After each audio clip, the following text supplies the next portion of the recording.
Good evening and welcome to Webinar Wednesdays. My name is Tim Bennett from the Penn State Eye Center in Hershey, Pennsylvania. And tonight's topic is anterior segment imaging with retinal cameras.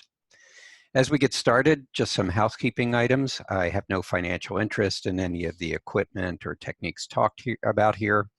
The link for the continuing education quiz will be posted at the end of the webinar. So if you're interested in CEC credits, you'll need to take the quiz. And as we go along through the presentation, be sure to look for the quiz keywords, which will be highlighted in blue. And I'll point those out as we get to some of them. So here's the scenario. You're presented with the case of the century. The doctor comes to you and says, can you photograph this amazing fascinoma of the cornea? It's never been reported before and we want to publish it. And the photographer's like, the cornea, we're a retina practice. We don't have a photo slit lamp. And my good friend, Dr. Cantori here would say, what are we paying you for? Why don't you just improvise? And of course, this is my initial reaction.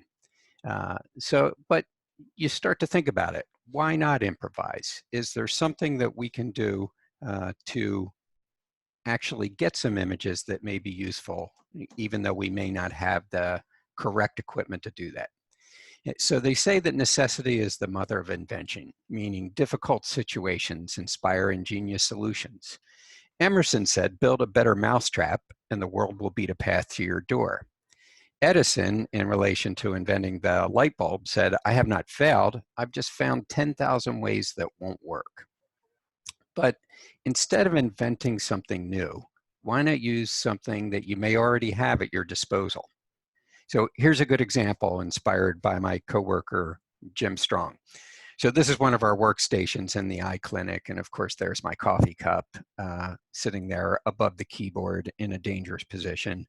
And sure enough, typically it gets knocked over, spills onto the keyboard, makes a sticky mess. And Jim got tired of me doing this to our keyboards. And he said, dude, why don't you just use the built-in cup holder? And I'm like, cup holder, what are you talking about? He's like, yeah, down there on the PC, you push this button and a little cup holder pops out. And I said, well, I thought those were for some sort of disc that you used to put in there. But at any rate, you get the idea. You don't want to attempt this one at home, but the thinking is to improvise. And in case you haven't figured it out by now, I like to have a little fun as we're going through a talk. So improvising, I like to think of ophthalmic photographers as being the MacGyvers of ophthalmology. We're often asked to do some creative things in order to get what we need to get to either get a diagnosis for a patient or document their condition for publication or research. So MacGyver, before you laugh too much, MacGyver had a thing called a multi-tool. You could buy that. I looked on eBay today and couldn't find any for sale. But the MacGyver multi-tool shows up as a paperclip package like this. And if you read that little blurb down at the bottom right, evidently this is a quote from MacGyver. A paperclip can be a wondrous thing. More times than I can remember, one of these has gotten me out of a tight spot. And I thought about this and I'm thinking, yeah, I've actually used the MacGyver multi-tool. So here's an example of using the MacGyver multi-tool to troubleshoot when you had a either film-based or digital SLR attached to either an old school photo slit lamp or fundus camera. If the flash wasn't firing, you could test the flash synchronization in this way. So let's see how this works. And I had to slow, as we get close to the end, I had to slow down the speed on this so you could see it. Well, we unplugged the synchronization cable. We take our MacGyver multi-tool out and you touch that to the pin in the center of the cable and the side, and you can cause the flash to fire like that. And it would often, if it was out of sync, it would reset it. So there's an example of using the MacGyver, the true MacGyver multi-tool in an ophthalmic photography setting. But what else can we use? What if you don't have a photo slit lamp? Use your iPhone? That's possible, but maybe there's a better way. And let's look at the literature. I usually start there with anything that I'm looking up. And I typed in anterior segment imaging with retinal cameras, and I did get a few hits. Most of them, though, were from the 1970s. You may recognize some of these names. Csaba Martonian, the one in Archives of 76, and he's a well-known retired OPS member. The one on the right, co-authored by Earl Chirimokas, who was a founder of the OPS, again talking about anterior segment angiography.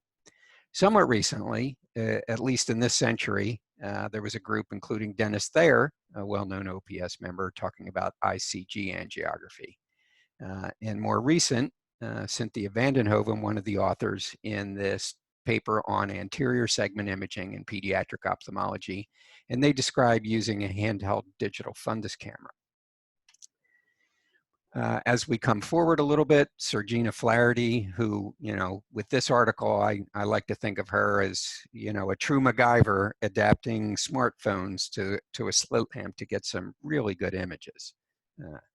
But many of us have retinal cameras, and this is just a short list of things that I can think of that we can do with devices we may have in a retina practice. And we're going to go through all of these. And it's really kind of amazing. So in terms of the instruments that we have at our disposal, you may have a fundus camera.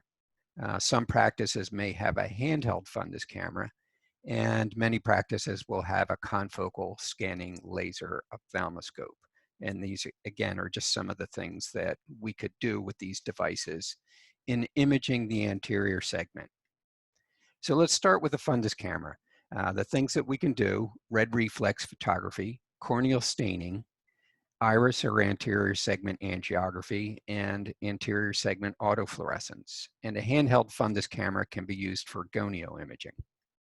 So starting at the beginning, using a fundus camera, and the way it's designed is the light source is delivered through the optics of the camera itself in an axial fashion. And you see how that word axial is highlighted in blue? Well, that's going to be one of the questions on the quiz, and you want to be ready for that with the answer. So axial illumination, it creates a donut-shaped reflex on the cornea, and one of the disadvantages to doing this is that the optics are designed for a concave, curved subject, which results in edge distortion and shallow depth of field. But you can get a fundus reflex image of anterior structures. A couple things in terms of technique. Some cameras have different settings. Topcon, which is a pretty common camera, you have two options. You can either use the plus diopter, the plus sign setting, or the A setting. Now, I've found that the plus setting results in lower magnification, but less distortion. And the way I like to do it is I set the focus knob all the way forward and then move the joystick back and forth in order to focus the image on the iris or the lens, whatever structure you're trying to focus on. One little trick, and this goes way back in Don Wong's book from 1982 also describes this. You can align the optic disc. Again, there's one of those blue keywords, behind the lens to increase the brightness of the retroillumination. Here you see a patient with a cataract, and it's kind of a poor red reflex. Just shifting the fixation a little bit so the optic nerve is behind the lens, we get increased brightness. And many of you who may participate in clinical trials know that a lens photo is often, or a red reflex photo is often required with submission of clinical trial photos so that the image graders can tell whether there was some structure that would compromise the quality of the fundus images. And these all happen to be from patients that were enrolled in the ARIDS-2 study, and we had to submit these. You can also look at, and those were with a Topcon, this is with a Zeiss FF450. Again, the retina specialist sent this patient over for fundus images and couldn't quite understand why they weren't sharper than they were. Taking images like this helps support your claim that your view wasn't very good. Another thing we can do with the fundus camera is document topical fluorescein staining. So here's just a white light color image of an eye. You can obviously tell that there's some fluorescein staining with a lesion just adjacent to the donut-shaped reflex. Well, you have a built-in exciter light. Why not use it? And you can see that that staining pattern jumps out a little bit. Now, as we all know, fundus cameras typically have, at least those equipped for fluorescein angiography, have exciter light, the blue light, and a barrier filter put in place. And for fluorescein angiography, we know that we use the blue exciter light to excite fluorescence, and then place a barrier filter in the imaging path that transmits the color of the specific color of fluorescein only, as we see, down here on the right. So it really enhances the view of fluorescence by blocking excess excitation wavelengths. So we apply that to our topical fluorescein staining. Here is exciter and barrier filter in place with a color image, and same thing, it isolates that corneal staining pattern when we do it in monochrome. So again, this is to document corneal staining patterns. Well, back in the literature, again, Don Wong's book in '82 describes a technique for using the old Kowa handheld fundus camera and a Kepi lens in order to get gonio images. So you would put the Kepi lens, a contact lens, on the cornea, the patient would be reclined, and you use the handheld fundus camera to get images of the filtering angle. Well, in 2011, Leslie McKean, again, another MacGyver in our field, adapted that same technique with the RetCam, the pediatric wide field camera, and using coupling gel in order to capture gonio images. And you can see sort of the analogy between the old school Kepi lens and just piling up a glob of coupling gel on the corneal surface and bringing the handpiece of the RetCam over and getting a view of the angle. And I have to admit, I'm not very good at this. I've only done it a handful of times, but there's an image of a patient that had an iris lesion and the pupillary margin seen here. But you can see how you can get gonio type photos doing that. Fundus cameras, we often think of monochromatic imaging as well. So there's a couple ways we can do that with a fundus camera. You have filters built in at different wavelengths. So our fluorescein exciter filter, here's a patient with a choroidal rupture, and we can see scattering of the anterior retinal layers here. That with the red-free filter, the green filter, we see more of the blood. And with the red filter, the blood almost becomes transparent, and we see the sort of choroidal scar a little bit better. So using monochromatic information can enhance our view of the fundus. Well, you can do it even if you don't have filters. You can take a full color image and split that into the red, green, and blue channel to enhance the visibility of different findings in the fundus. So a classic choroidal nevus, the red channel, it shows really well. It kind of disappears entirely in the green and blue channel. Taking that same concept and applying it to the anterior segment, here we have sort of a pinkish salmon-colored conjunctival lesion. And when we split that color image into red, green, and blue channels, you can see the red channel, it actually lightens that. So typically, things will be lightened when it's the same color as the object itself, either a filter or the color channel. And green and finally blue darkens that a little bit. And that one's pretty subtle. Here's one that may be a little more obvious. So we have some subconj hemorrhage here.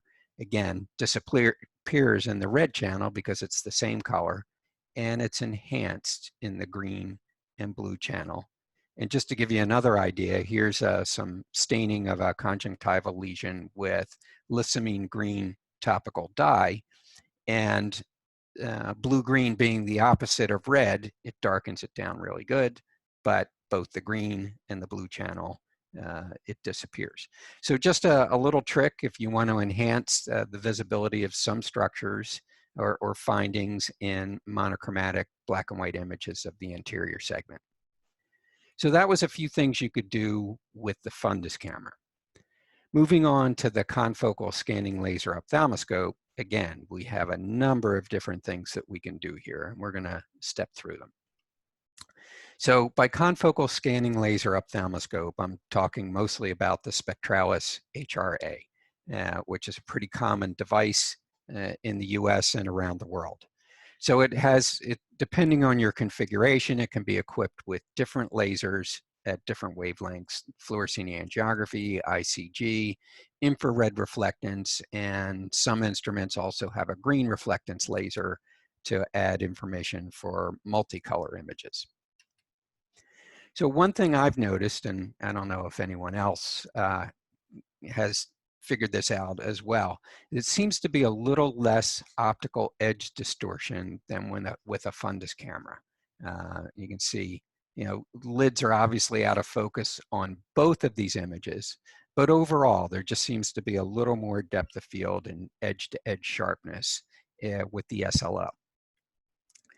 Now, you can do this with either the normal lens, or those of you that may have the anterior segment OCT objective. I sort of thought when we got that might be a better alternative than the normal lens, but I'm not really sure that it is. But my technique, at least for the normal lens, is to set the focus at plus 30 diopters, and again, move the joystick back and forth to focus. You also want to turn off the art, or the sampling. And I'll show you an example here in a moment. So here's the Spectralis with the standard 30-degree lens at 30 diopters, plus 30 diopters to focus. And about the same magnification using the anterior segment OCT objective, and that's designed to be used at 21 diopters. So setting that there gives a pretty similar magnification, but you can see you lose, and this may or may not be an advantage, depending on what you're trying to photograph, you lose the view of the lids. And here's what I mean about turning off the art or sampling. So as we all know, for fundus imaging, especially fundus autofluorescence, the sampling smooths out the noise and increases exposure. So here's a single frame, kind of noisy, grainy looking, but when you turn the art on and sample it up to 100 times, it really smooths out that noise and improves the exposure. So this one was sampled 100 times. When you go to do that on anterior segment images, the amount of movement is just too extreme for the device to actually lock on and sample well. So this is one where I only average 9 frames, but you can see it's pretty blurred. Here's the art off, which means it's just a single frame and it's much sharper, and there is enough exposure for anterior segment imaging without needing the sampling. A few examples of some images done in infrared reflectance with the Spectralis. Topical fluorescein staining can also be done using the fluorescein angiography or autofluorescence settings. So you're using the 488 blue nanometer laser and the barrier filter that's put in place. So here's some topical staining of a conj lesion right at the limbus. A few other examples of patients where we could easily document their fluorescein staining patterns. One thing I just tried this week, and I'm not sure how well it's going to show, broadcast over the webinar, but to try and document tear film breakup time. And you can see that the patient blinks periodically, sort of refreshing that tear film over the surface of the cornea. And it's probably hard to appreciate it on your end, but we can watch and record using the movie mode in video, recording the amount of time it takes for that tear film to break up. And this is not a great example because I did it this week and we don't have any patients in the clinic with dry eye disease. So iris and fluorescein angiography, iris and anterior segment fluorescein angiography, one of the few things that showed up in my literature search is can sometimes be an important diagnostic indicator of certain things. And traditionally, way back when, the challenge in getting anterior segment fluorescein angiogram images was the need for fast recycling flash units. And the only thing that was really out there and designed to do this was a fundus camera flash power supply. So there were different techniques used over the years. So this one up here shows using the illumination source of the fundus camera, but a close-up camera mounted to a bracket alongside of it. And you had the fast recycling power pack to go 1 frame per second. And so that's from Don Wong's book. This image down here, those of you that have been around a while will recognize this. It's called the Zeiss coffee can, and Jim Gilman sent me this image, Jim Gilman from Salt Lake City. And that would mount onto the photo slit lamp, the Zeiss photo slit lamp. So you would use the really good optics of the slit lamp, but this would create the blue excitation light source, but you would plug this into your fundus camera power supply, not the slit lamp one. So you had to have a fundus camera nearby to plug into to get the fast recycling. And these were all ways to get real high quality images of iris angiography without the edge distortion that you would see trying to do it solely on the fundus camera. Well, the scanning laser ophthalmoscope lends itself to this pretty well, again, because there seems to be a little less edge distortion in the images. So we'll show a few examples here. So this is using the Heidelberg device. And, so we start with an infrared baseline image, and this is early, mid, and late phase on a patient where they were looking for iris neovascularization. Here's another one with some iris atrophy, and they wanted to see what the circulation was looking like in early, mid, and late phase. The lesion that we were looking at earlier, and you'll recognize this patient a few times in this talk. So the one that had the iris lesion where I did the RetCam gonio image, they wanted to document the vascularization of this particular tumor and early, mid, and late phase images of that. One advantage of doing it this way is that it's pretty easy to also not only get the anterior segment leakage captured early, but this patient was not dilated so that we could capture that very well. And with the scanning laser, we were still able to get through the small pupil. Again, this patient is undilated, so we could capture the iris accurately, but still towards the late phase, focus in and use some sampling to document the cystoid macular edema also associated with this case. So the Heidelberg spectralis is good for doing that. Now we're going to switch gears for a moment, and we're going to talk a little bit about autofluorescence. Now the term autofluorescence, again, we see that keyword highlighted in blue, so you want to remember that.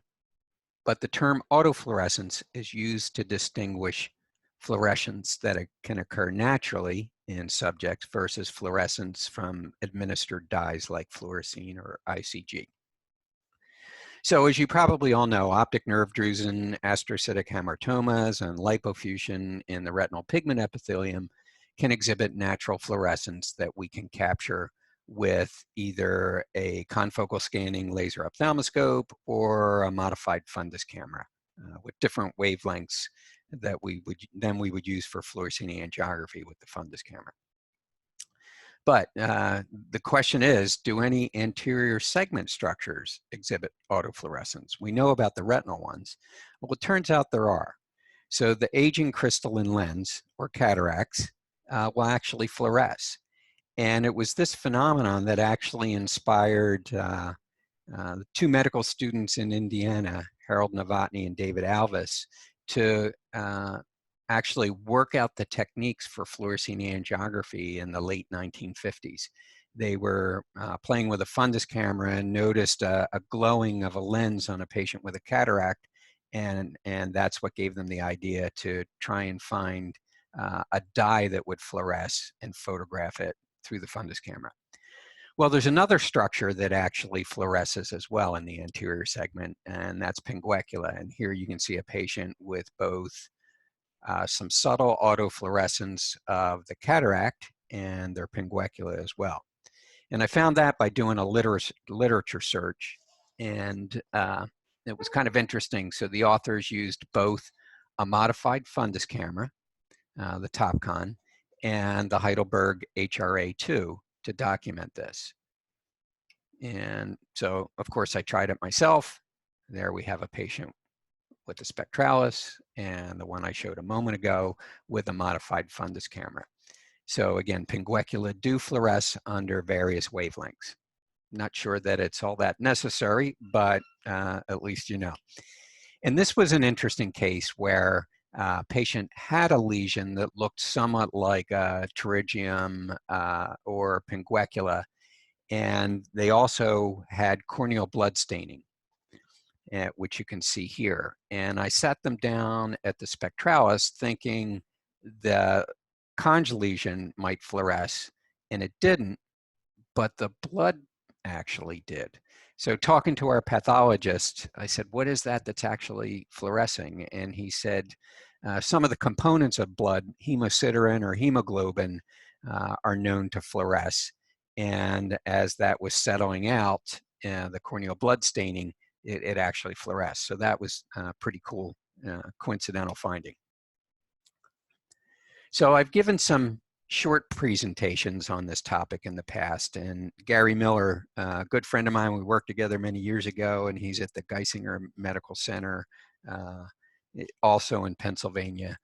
We share images quite often, and when I did that, showed examples of fluorescence of cataracts, he of course tried it out himself and took it an extra step further. So this is the right and left eye on a patient with cataracts in infrared, and he captured and animated that autofluorescence of their lens, which is pretty cool. Cool enough that I want to look at that again. It's pretty neat. So another topic, the confocal scanning laser ophthalmoscope is capable of is something that, and I've coined this term, the confocal tonal shift. So it's there's an article in the Journal of Ophthalmic Photography from just a few years ago talking about this phenomenon. We're going to briefly break it down a little bit.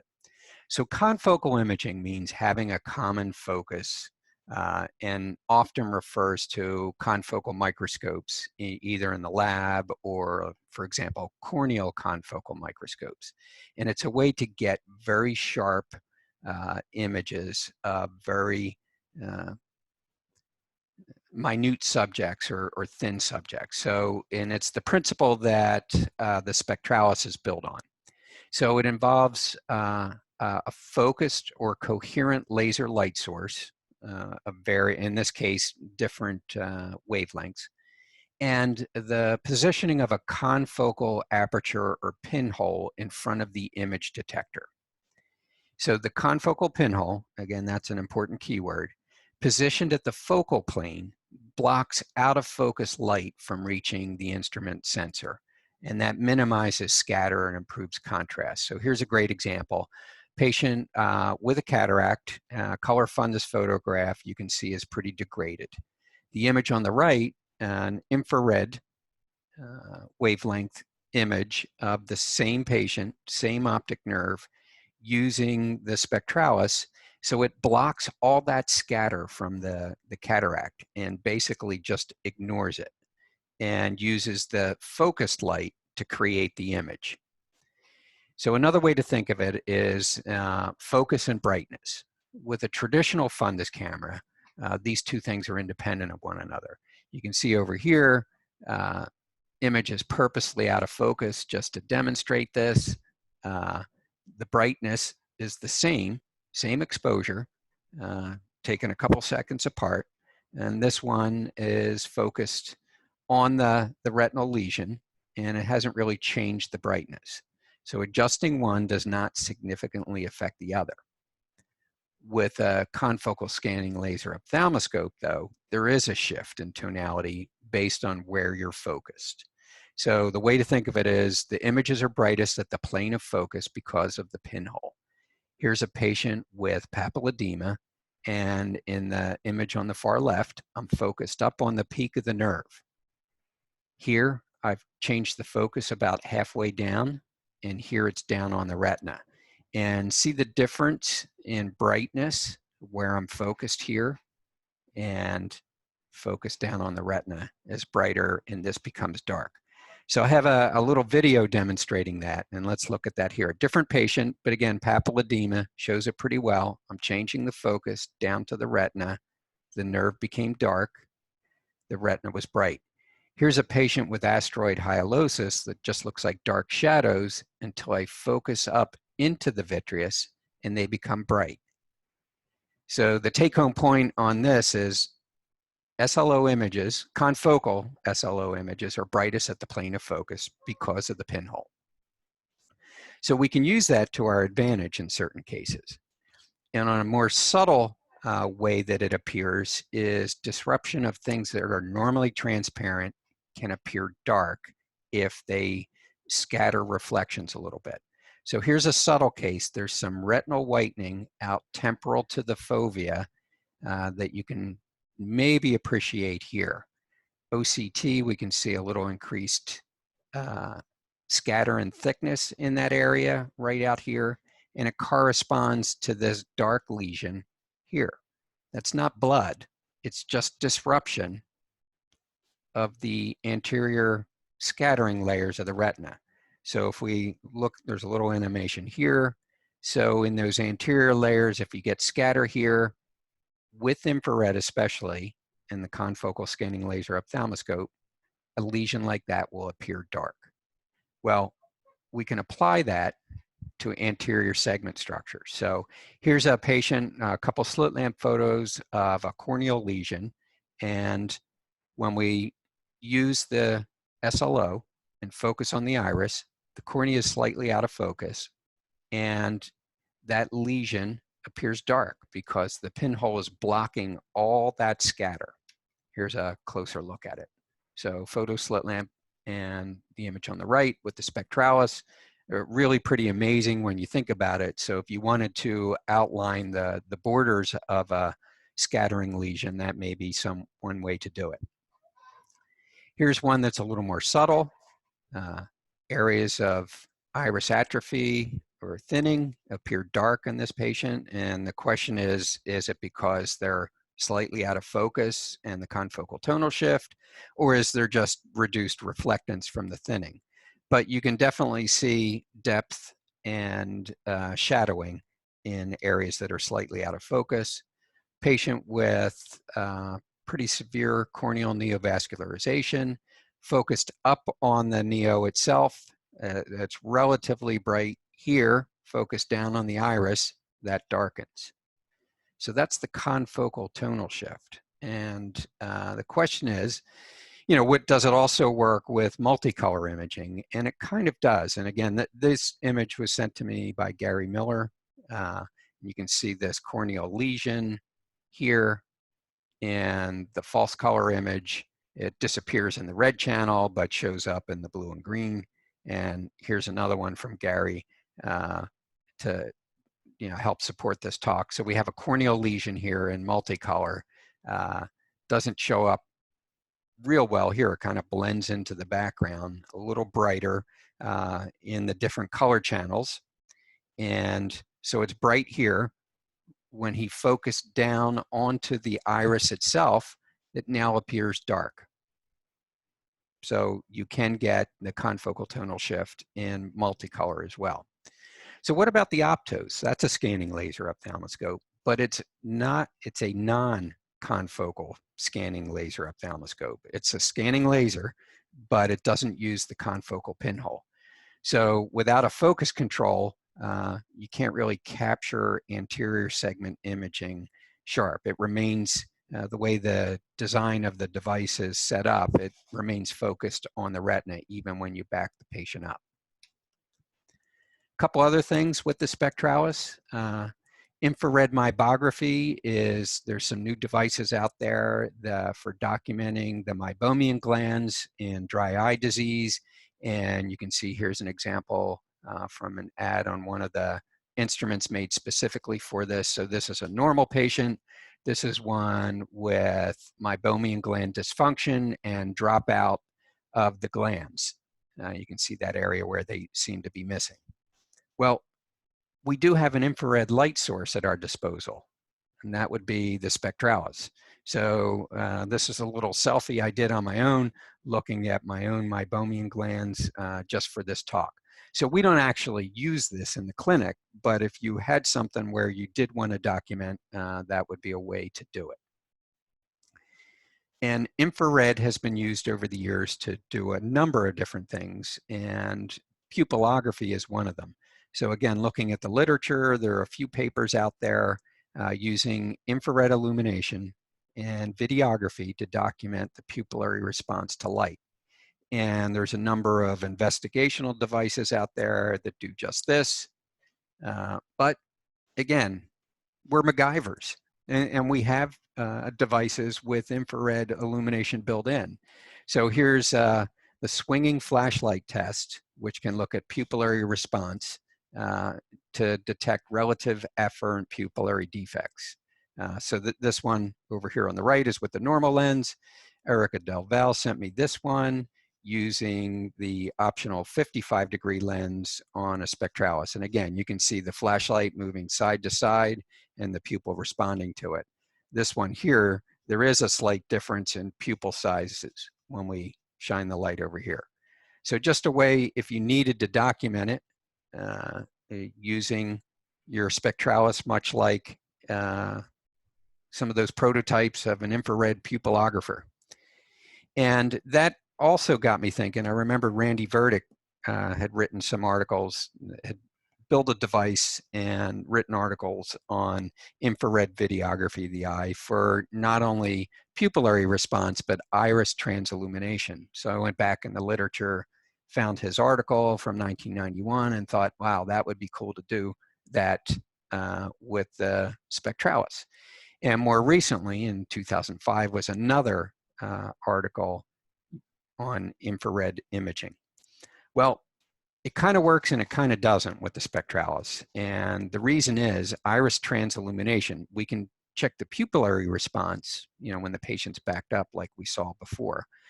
But the iris transillumination only works when the focus is at the plane of the retina because of that confocal aperture. So here we have an image of a patient. We're focused on their retina. We back the device up without changing the focus. It's still bright. When we start to change the focus, we lose that because the image is brightest at the plane of focus, as we know from that confocal tonal shift. So when we focus on the iris or pupil margin, there's no longer reflectivity from the fundus to transilluminate the iris itself. So here's an animation of it. Same patient, I'm backing the joystick up. It's bright, it's bright, it's bright. I've backed up. Now I'm changing the focus, adjusting it to bring it up onto the iris and pupillary margin. And so the only change there was backing the device up and focusing on the iris, and you can see how much of a tonal shift there was. So it doesn't work very well to look at iris transillumination defects. So in order to backlight it, in summary, the patient's head must be moved back from the instrument. Now, there may be times when you can do it, but you have to keep the focus on the retina. And so it results in low magnification of the iris or pupil. Here's an example of a patient where I tried it. We had a 16-month-old with congenital cataract, and our pediatric ophthalmologist wanted to be able to document and track over time changes in that. So cute kid, here he is sitting in his parents' lap, and we take a photograph, and it doesn't really show the cataract very well. So I changed the flash position, pulled it off the top of the camera, held it right alongside the lens so we got axial lighting, and took that photograph. When you zoom in, you can sort of see some of the opacity there. Well, same idea with the spectralis. Again, we have to be focused on the retina to transilluminate it. So I couldn't get any closer than this, but you can see that the scattering at the cataract shows that dark area. And actually, our pediatric ophthalmologist was pretty thrilled at this. We tried a few things, the fundus camera, and this, because this wasn't bright, it was pretty easy in infrared to document a 16-month-old. This patient was actually just back in the clinic the other day, and he's now 6 years old and has had cataract surgery.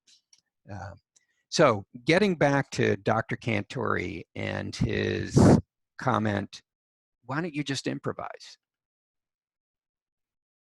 Let's be like MacGyver. And hopefully, I'm going to step through a few examples here. There are several retinal devices that provide modalities that can also be adapted to use in anterior segment imaging. Some may be useful in place of or as an adjunct to photo slit lamp imaging. So a brief summary of some of the things we've gone over: fundus camera, red reflex, corneal staining, autofluorescence, goniography with a handheld fundus camera, and a number of different things with the SLO: angiography, corneal staining, autofluorescence, and several things related to that confocal tonal shift, as well as infrared imaging with meibography, pupillography, and video recording. So a couple of examples. Now, it's pretty obvious that I do have a photo slit lamp at my disposal, or we wouldn't be seeing these comparisons, but it is kind of fun to play with other devices. So here we see a filtering tube and a peripheral iridectomy in a patient, both ways. Here's a patient with a dislocated intraocular lens, and in the diffuse illumination, you really can't appreciate it. With a focal beam, we can see one of the haptics and maybe pick up the edge of the lens itself. Here with a classic red reflex with the slit lamp, transilluminating it, we see it pretty well, but also just popping the patient in front of the spectralis picked it up pretty easily. Going back to our corneal staining example with the fundus camera, just color fundus photo with, well, not a fundus photo, color photo with the excitation filter only, color photo with both exciter and barrier filter in place, and monochromatic image with the exciter and barrier filter in place. Here's a patient with some KP, photographed with a focal broad beam on the slit lamp. Using the fundus camera and cropping, we can see the outline of those lesions pretty well, and you can also appreciate the fact that there's a bit of a cataract here.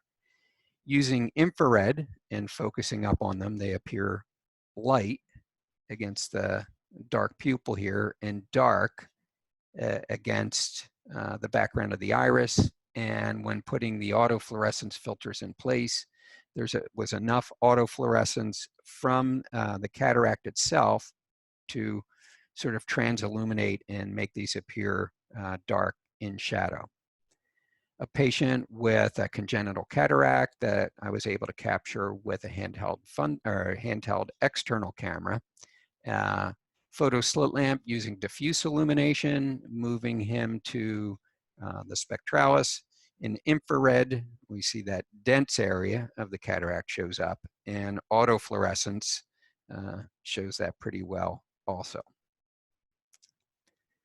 The patient shown earlier with the iris tumor, fundus camera, retcam, infrared, SLO, and iris fluorescein angiogram. This one was sent to me by Jill Romali. She works with Erica and Gary at Geisinger, and one of the fun things is we're often sharing cases with one another. Hey, did you see this? Or have you tried this with this camera? And it's kind of fun being able to share things like that. So If you find anything you want to share with me, and if I can work it into a talk, I'm happy to do that. But sometimes it's just fun looking at each other's work and sharing it like this. So here's another one from Gary. This one's pretty amazing. He's put together a talk called Unleashing Your Inner Spielberg, using the video mode in the spectralis to capture several different things. And this is from his talk. So this is a patient with torsional nystagmus. And you can see that the eye is just rotating naturally on its own. And he did both infrared focused on the fundus and backing up in anterior segment mode. That's pretty cool. So getting back to the beginning, necessity is the mother of invention. It reminds me that sometimes maybe you might go overboard a little bit, as in some sort of Rube Goldberg setup. So this is a famous one of his cartoons, the self-operating napkin, that seems like a little bit of overkill.